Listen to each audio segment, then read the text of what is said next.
Hello विद्यार्थियों, कैसे हैं आप लोग। उम्मीद करता हूँ कि सब बढ़िया होगा। लास्ट क्लास में हम लोगों ने हमारा रिजर्व में जो स्पेशलाइज्ड रिजर्व है जिसका नाम था WCR, वर्कमैन कंपनसेशन रिजर्व, वो कवर किया था। उसके पहले हम लोगों ने रिजर्व क्या होता है, बेसिक चीजें, general reserve, PNL account debit, PNL account credit, ये कवर किया था। और आज हम लोग आगे हैं लास्ट टॉपिक पे रिजर्व के, जिसका नाम है इन्वेस्टमेंट फ्लक्चुएटिंग रिजर्व। जितना नाम भारी भरकम है उतना बच्चों को प्रॉब्लम भी जाता है ये टॉपिक को समझने के लिए। और इसी को देखते हुए हम लोगों ने इसको एकदम आसान तरीके से करने के लिए मैंने क्वेश्चन बनाया है। वो क्वेश्चन से आप लोगों को सारी चीजें बहुत अच्छे से समझ में आएंगी।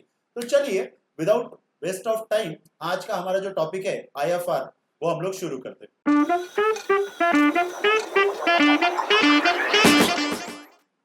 तो जैसा कि हम लोगों ने लास्ट क्लास में, अगर आप लोगों को याद होगा, ठीक है, क्वेश्चन नंबर 16 फर्स्ट इसमें किया, सेकंड में किया 17, ये था WCR का। और अब हम लोग करने वाले क्वेश्चन नंबर 18 जो है IFR के बारे में। तो चलिए पहले हम लोग क्वेश्चन से समझते हैं। जैसा कि अगर आप लोग क्वेश्चन देखोगे तो क्वेश्चन में लिखा है ABCR partner with PSR 432। Okay, they admitted D as a new partner. Okay, फिर आगे लिखा है the balance sheet show IFR 18,000 and investment 2 lakh. अब सबसे पहले एक चीज, ठीक है, कि यार IFR और इन्वेस्टमेंट ये शो कहां होता है। देखो, ये तो चलो छोटा सा IFR का स्पेशलाइज क्वेश्चन है, इसलिए हम लोगों ने थ्योरेटिकली में लिख लिया। But in practical life IFR के बारे में कुछ अगर नहीं लिखा है तो क्या करना, और IFR देखना कहां पे। तो देखिए, यहाँ पे मैंने छोटा सा बैलेंस शीट बनाया है इसी क्वेश्चन को लेके, सेम क्वेश्चन को लेके ये बैलेंस शीट बना। देखो, इन्वेस्टमेंट 2 लाख, तो इन्वेस्टमेंट आएगा बैलेंस शीट के एसिड साइड में। ओके, 2 लाख।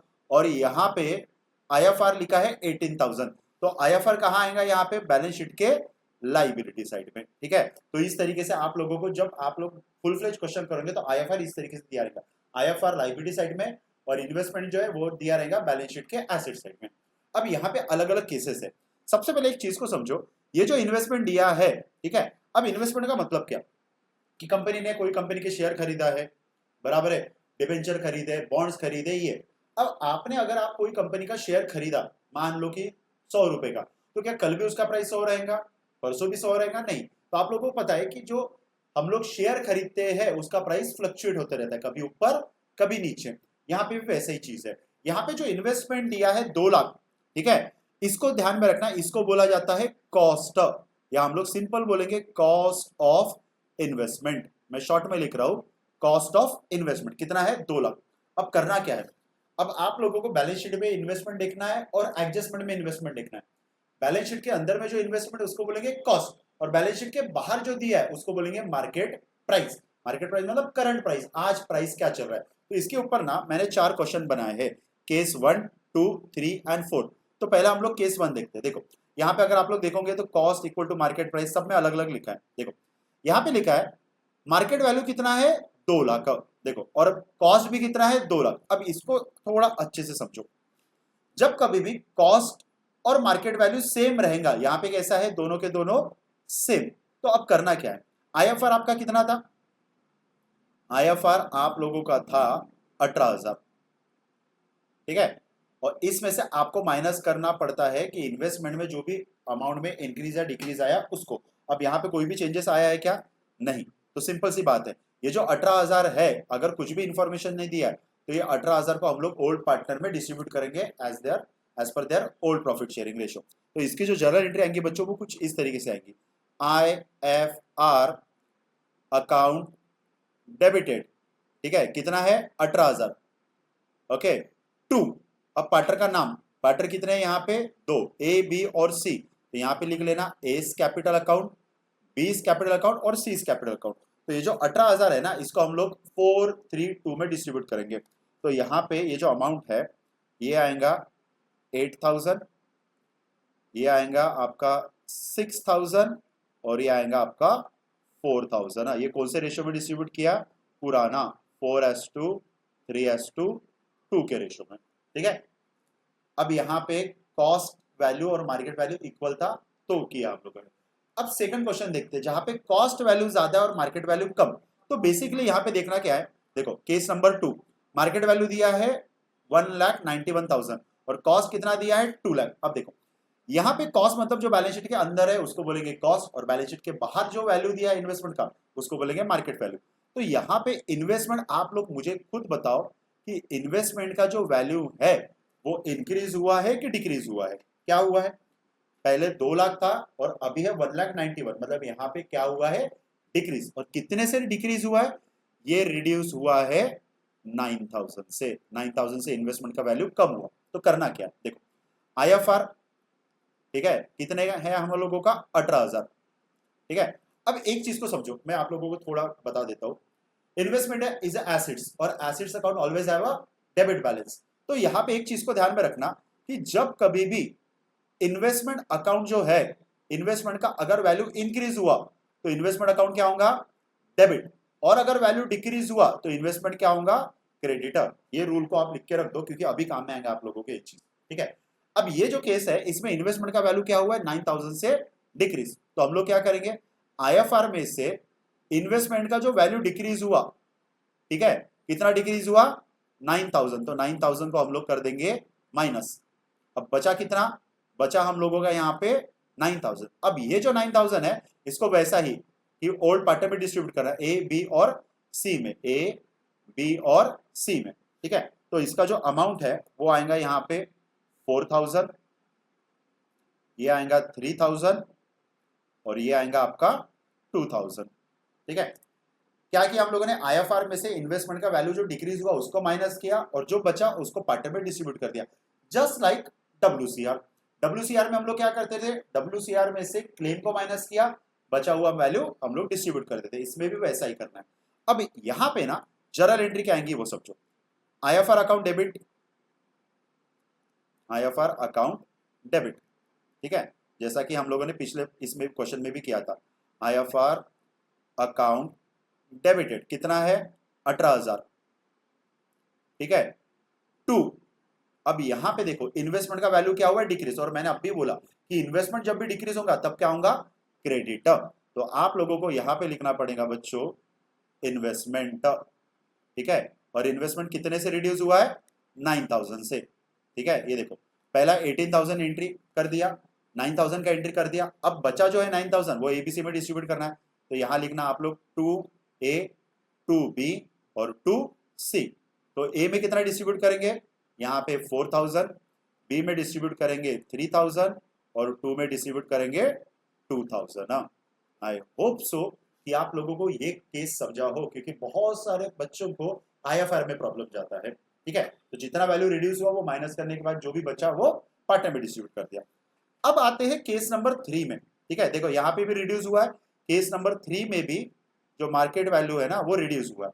तो सर ये दोनों में फर्क क्या है? अभी समझ में आएगा आप लोगों को। देखो, अब आते हैं हम लोग केस नंबर 3 में, ठीक है। देखो, केस नंबर 3 में वही है, कॉस्ट हमारा है 2 लाख और यहाँ पे IFR का जो वैल्यू है वो है 1,73,000। तो यहाँ पे इन्वेस्टमेंट जो है डिक्रीज हुआ, ये तो समझ में आ रहा है, बट कितने से डिक्रीज हुआ? देखो, इन्वेस्टमेंट जैसे पिछले केस में इन्वेस्टमेंट 9,000 से डिक्रीज हुआ था, यहाँ पे जो इन्वेस्टमेंट रिड्यूस हुआ है वो हुआ है यहाँ पे 27,000 से। कितना? 27,000। अब क्या करना है सर? देखो, फिर से वही चीज, IFR कितना है हमारा?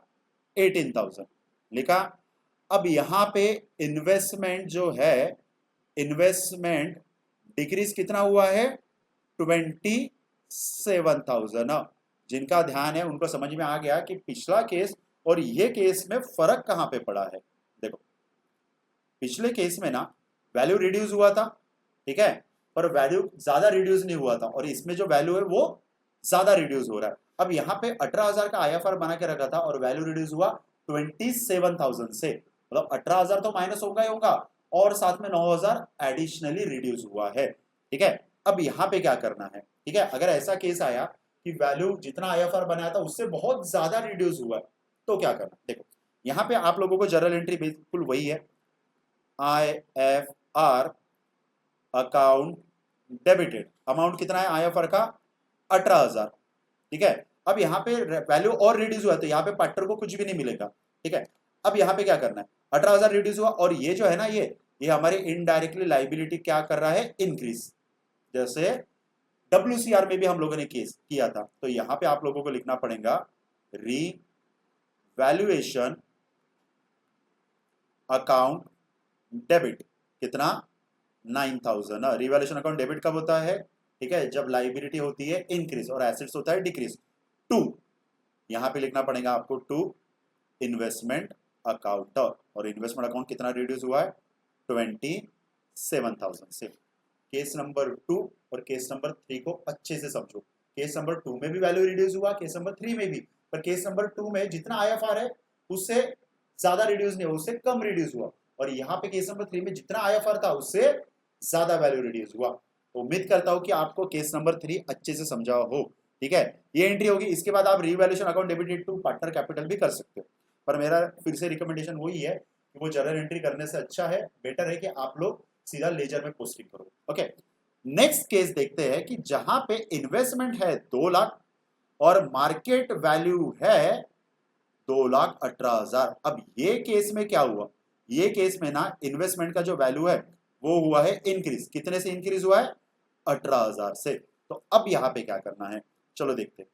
IFR 18,000, इसमें से हम लोग इन्वेस्टमेंट माइनस करते हैं, यहां पे हम लोग लिख लेते हैं इन्वेस्टमेंट कितना 18,000। अगर आप देखे जाए तो यहाँ पे माइनस नहीं करना पड़ेगा, यहाँ पे करना पड़ेगा प्लस, क्योंकि यहाँ पे इन्वेस्टमेंट का वैल्यू कम नहीं हुआ है, कम हुआ है तो इन्वेस्टमेंट माइनस करते हैं, और यहाँ पे इंक्रीज हुआ है इसलिए किया प्लस। तो यहाँ पे टोटल ये कितना हो गया 36,000।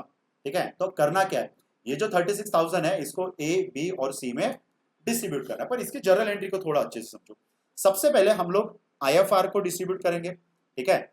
IFR अकाउंट डेबिट, अमाउंट कितना है यहाँ पे 18,000, ठीक है। टू, यहाँ पे किस में डिस्ट्रीब्यूट करेंगे A, B और C में, तो यहाँ पे लिख लो A, B और C, और ये अमाउंट आपका जो डिस्ट्रीब्यूट होगा वो होगा 8,000, 6,000 और 4,000, ठीक है। ये हो गया एंट्री नंबर 1, मतलब ये इसका हम लोगों ने डिस्ट्रीब्यूट कर दिया। अब इन्वेस्टमेंट, अब भी मैंने ऊपर में बताया था, ये देखो यहाँ पे इन्वेस्टमेंट का वैल्यू अगर इंक्रीज होता है तो क्या होता है डेबिट, सेकंड केस और थर्ड केस पे डिक्रीज हुआ था इसलिए इन्वेस्टमेंट को क्या क्रेडिट। अब यहाँ पे इंक्रीज हो रहा है तो यहाँ पे ना हम लोगों को एंट्री करना पड़ेगा, ठीक है, इन्वेस्टमेंट अकाउंट डेबिटेड, कितना इंक्रीज हो रहा है ये 18,000 से, और यहाँ पे आएगा टू, क्या आएगा यहाँ पे रीवैल्यूएशन।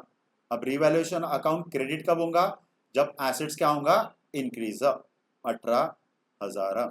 ये इस तरीके के आपके 2 अकाउंट बनेंगे, और लास्ट में इसके बाद एक और एक एंट्री कर सकते हो revaluation account debited to partner capital. पर मेरा फिर से वही रिकमेंडेशन है कि जर्नल एंट्री ना करते हुए आप डायरेक्टली पोस्टिंग करो। जर्नल एंट्री अगर स्पेसिफिकली पूछा है तो करना है, otherwise journal entry revaluation to partner capital करने की जरूरत नहीं है।